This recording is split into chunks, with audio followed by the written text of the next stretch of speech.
حضرت علی رضی اللہ عنہ سے روایت ہے کہ نبی صلی اللہ علیہ وآلہ وسلم نے فرمایا، علی، 3 چیزوں میں تاخیر نہ کرنا: 1 نماز جب اس کا وقت آ جائے، جنازہ جب تیار ہو جائے، اور بیوہ، مطلقہ اور کنواری خاتون کے نکاح میں جب تمہیں اس کا کفو مل جائے۔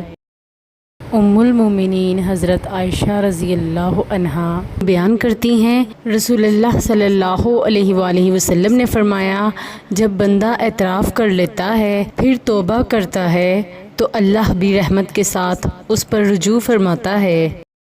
حضرت انس رضی اللہ عنہ بیان کرتے ہیں، رسول اللہ صلی اللہ علیہ وآلہ وسلم نے فرمایا، جو شخص کوئی نماز پڑھنا بھول جائے یا اس وقت سو جائے تو اس کا کفارہ یہ ہے کہ جب یاد آئے اسے پڑھ لے، اور ایک دوسری روایت میں ہے، اس نماز پڑھ لینے کے سوا اس کا کوئی کفارہ نہیں۔